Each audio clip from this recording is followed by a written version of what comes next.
ಎಲ್ಲರೂ ಗಮನ ಕೊಟ್ಟು ಕಿವಿ ಕೊಟ್ಟು ಕೇಳಬೇಕು. ಅಲ್ಲಿ ಆ ದೀಪವನ್ನು ಹಚ್ಚಬೇಕಾದ್ರೆ 5 ಹಣತೆ ದೀಪಗಳು, ಒಂದು ಕುಟುಂಬಕ್ಕೆ 5 ಮಣ್ಣಿನ ಹಣತೆ ದೀಪಗಳು. ಆ ಗಂಡ ಹೆಂಡತಿ ಮಕ್ಕಳು ಅಂದ್ರೆ 1 ಮಗು ಇದ್ರು ಅಷ್ಟೇ, 10 ಮಕ್ಕಳು ಇದ್ರು, ಒಂದು ಕುಟುಂಬಕ್ಕೆ 5 ದೀಪಗಳು. ಅಣ್ಣ ಅತ್ತಿಗೆ ಎಲ್ಲಾರು ಇದ್ರೆ ಅವರು ಬೇರೆ ಕುಟುಂಬದವರು, ಅವರಿಗೆ ಬಂದು ಬೇರೆ ರೀತಿಯಾದ 5 ದೀಪಗಳು. ಯಾಕೆಂದ್ರೆ ಅಗ್ನಿ, ವಾಯು, ಜಲ, ಭೂಮಿ, ಆಕಾಶ ಈ ಪಂಚತತ್ವದಲ್ಲಿ ಪರಮೇಶ್ವರನು ಎಲ್ಲಾ ರೀತಿಯಾದ ವಿಶೇಷವಾಗಿರ್ತಕ್ಕಂಥ ಒಂದು ಧರ್ಮವನ್ನು ಆಚರಿಸಕ್ಕೋಸ್ಕರ ಆ ಪಂಚತತ್ವವನ್ನು ಇಟ್ಕೊಂಡ. ಅದಕ್ಕೆ ಆ ಪಾಂಚಜನ್ಯ ಅನ್ನೋ ಶಂಕುಗಳನ್ನು ಕೂಡ ಪಾಂಚಜನ್ಯ ಅಂತಲೇ ಹೆಸರಿಟ್ಟು ಕೃಷ್ಣ ಪರಮಾತ್ಮ ಉದ್ದ. ಅದಕ್ಕೆ ಇವತ್ತಿನ ದಿವಸ ಎಲ್ಲ ಮುಸಲ್ಮಾನರು ಎಲ್ಲರೂ ನಮಾಜನ್ನ 5 ಸಲ ಮಾಡ್ತಾರೆ. ಆ ಒಂದು ಧರ್ಮದ ಮುಖಾಂತರವಾಗಿ, ಆ ಪಂಚ ಮುಖಾಂತರವಾಗಿ ಅಗ್ನಿ, ವಾಯು, ಜಲ, ಭೂಮಿ, ಆಕಾಶ ಇದೆಲ್ಲ ಒಂದೇ ಸಮಯದಲ್ಲಿ ನೋಡ್ತಕ್ಕಂಥ ವಿಚಾರ. ಅದಕ್ಕೆ ಪ್ರತಿಯೊಬ್ಬರಲ್ಲೂ ನಾವುಗಳು ಹೇಳ್ತಕ್ಕಂಥ ವಿಚಾರಗಳು ಎಷ್ಟೋ ಇದೆ. ಅದರಿಂದ ಆ 5 ಮಣ್ಣಿನ ಹಣತೆ ದೀಪದಲ್ಲಿ ಮೊದಲನೇ ಎಣ್ಣೆ ಕಡಲೆಕಾಯಿ ಎಣ್ಣೆ, ಎರಡನೇ ಎಣ್ಣೆ ಕೊಬ್ಬರಿ ಎಣ್ಣೆ.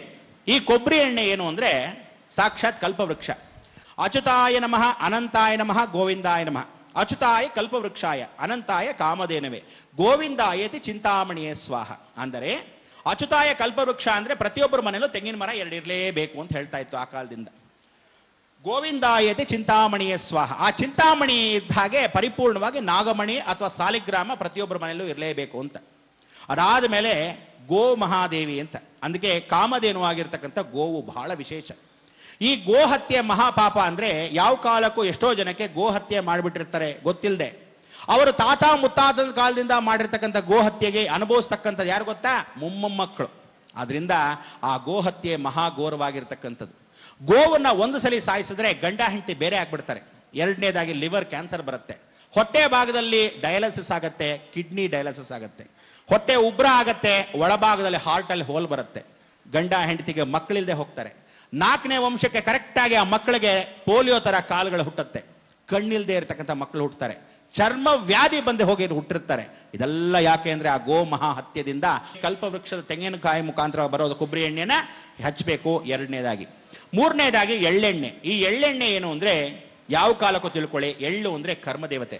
ನೀವು ಸಾಧಾರಣವಾಗಿ ಒಂದು ಡಾಕ್ಟರ್ ನೋಡ್ಬೋದು, ಮಗು ಹುಟ್ಟಿದ ತಕ್ಷಣ ವ್ಯಾನ್ ತಂದಿಲ್ವಲ್ಲ ಯಾಕೆ ಅಂತ ತಲೆ ಕೆಳಗೆ ಕಾಲ್ ಮೇಲ್ ಮಾಡ್ತಾರೆ. ಅದೇ ತರ ಬೆಡ್ ರಿಡನ್ ಆಗಿರ್ತಕ್ಕಂಥವ್ರು ಸಾಕಷ್ಟು ಜನ ಅಂತಿರ್ತಾರೆ, ಔಷಧಿ ಒಳಗೆ ಹೋಗಲ್ಲ, ದೇಹದಲ್ಲಿ ಏನೂ ಇಲ್ಲ, ಹೊರಭಾಗದಲ್ಲಿ ಬರಕ್ ಏನೂ ಇಲ್ಲ. ಆದ್ರಿಂದ ಈ ಬೆಡ್ ರಿಡನ್ ಆಗಿ ಬಿದ್ದಾಗ ಏನು ಯೋಚನೆ ಅಂದ್ರೆ ಅವತ್ತು ನೀನು ನಿಮ್ಮ ತಾಯಿನ ಎದ್ದು ಒದ್ದಿಯಲ್ಲ ಅದಕ್ಕೋಸ್ಕರ ಅನುಭವಿಸ್ತಾ ಇದೆಯಾ, ಆವಾಗ ಯೋಚನೆ ಬರುತ್ತೆ.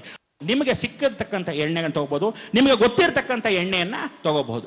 ಅಕಸ್ಮಾತ್ ಸಿಗದೇ ಇದ್ದ ಪಕ್ಷದಲ್ಲಿ ದಯವಿಟ್ಟು ಯಾವ ಕಾಲಕ್ಕೂ ತಲೆ ಕೆಡಿಸ್ಕೊಳ್ಳದೆ ಯಾವ ಎಣ್ಣೆ ಇನ್ನೆರಡು ಸಿಗತ್ತೋ ಅದನ್ನ 2 ಎಣ್ಣೆಯಾಗಿ ಬೆರೆಸ್ಕೊಂಡು 5 ಎಣ್ಣೆಗಳು ತುಪ್ಪವನ್ನ ಹಾಕೊಂಡೇ ದೀಪ ಬತ್ತಿಯನ್ನ ಬೆಳಗಿಸ್ಬೇಕು. ಆ ಬತ್ತಿ ಒಳಗೆ ತುಪ್ಪ ಇರಲೇಬೇಕು, ಬತ್ತಿಯಲ್ಲೇ ತುಪ್ಪ ಇರಬೇಕು. ಯಾಕೆ ಅಂದ್ರೆ 300 ಮುಕ್ಕೋಟಿ ದೇವರ ಸ್ಮರಣೆ ಮಾಡ್ಕೊಂಡಾಗ ಮಧು ಪ್ರಿಯಾಂ ದೇವಿ, ಹಸುವಿಂದ ಬಂದಿರತಕ್ಕಂಥ ಮಧು, ಆ ಮಧುವಿನ ಮುಖಾಂತರವಾಗಿ ಆ ತುಪ್ಪದ ಬತ್ತಿಯನ್ನು ಹಚ್ಚಿ ಭಗವಂತನ ಸ್ಮರಣೆ ಮಾಡಿಕೊಂಡು 5 ಹಣತೆ ದೀಪ ಒಂದು ಅಡಿಕೆ ಪಟ್ಟೆ ಒಳಗೆ ಇಟ್ಕೋಬೇಕು. ನೀವು ಯಾವುದರಲ್ಲಿ ಒಂದು ಅಡಿಕೆ ಪಟ್ಟೆಯಲ್ಲಿ, ಅಡಿಕೆ ತಟ್ಟೆಯಲ್ಲಿ ಇಟ್ಕೊಂಡಾಗ ಅದನ್ನ ಎತ್ಕೊಂಡು ಹೋಗಿ ನಿಮ್ಮ ಇಷ್ಟ ದೇವತೆ, ಕುಲದೇವತೆ, ಗ್ರಾಮ ದೇವತೆ ಎಲ್ಲೇ ಇರಲಿ ನಡ್ಕೊಂಡು ಹೋಗ್ಬೇಕು. ಪಾದಗಳ ಮುಖಾಂತರ ದೇಹವನ್ನ ಸವಿಸಬೇಕು.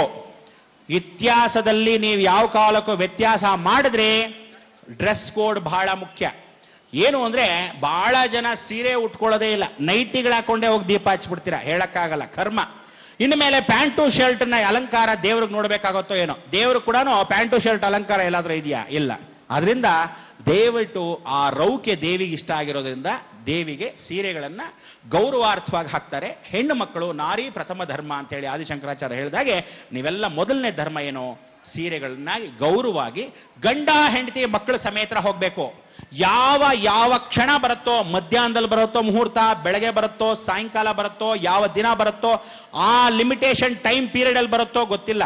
ಆದ್ರೆ ಎಷ್ಟು ಜನ ರೆಡಿ ಇರಬೇಕು 5 ದೀಪಗಳ ಸಮೇತ. ಯಾವ ಮುಖಾಂತರ ಆದ್ರೂ ನಿಮಗೆ 1 ವಾರಕ್ಕೆ ಮೊದಲು ಅಥವಾ 15 ದಿವಸಕ್ಕೆ ಮೊದಲು ನಾನು ತಿಳಿಸ್ಬಿಡ್ತೀನಿ, ಅಥವಾ 2 ದಿವಸಕ್ಕೆ ಮೊದಲೇ ತಿಳಿಸ್ಬೇಕಾದ ಸಂದರ್ಭ ಬಂದರೂ ಅದಕ್ಕೆ ವ್ಯವಸ್ಥೆ ಮಾಡ್ಕೊಡ್ತೀನಿ.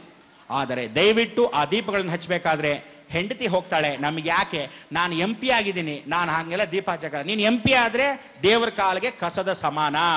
ಯಾವ ಕಾಲಕ್ಕೂ ಯಾವ ಅಧಿಕಾರಿಗಳನ್ನ ಇಟ್ಕೋಬೇಡಿ, ಮನಸ್ಸಿನಲ್ಲಿ ನಾನು ದೊಡ್ಡ ಅಧಿಕಾರಿ ಅಂತ ಇಟ್ಕೋಬೇಡಿ. ದೇವರ ಕೆಳಗೆ ಎಲ್ಲರೂ ತೃಣಕ್ಕೆ ಸಮಾನ. ಆದ್ರಿಂದ ಆ ತೃಣಕ್ಕೆ ಸಮಾನ ಆಗಿರ್ತಕ್ಕಂಥ ನಾವು ಪರಮಾತ್ಮ, ನಾವೇನೋ ಈ ಜನ್ಮದಲ್ಲಿ ಹುಟ್ಟಿದ್ದೀವಿ, ಸಾಯ್ತಕ್ಕಂಥದ್ದು ಖಚಿತ. ಹೇಗೋ ಏನೋ ಗೊತ್ತಿಲ್ಲ, ಆದ್ರೆ ಪ್ರತಿಯೊಬ್ಬರು ಕ್ಯೂ ಅಲ್ಲಿ ಇದ್ದೀವಿ.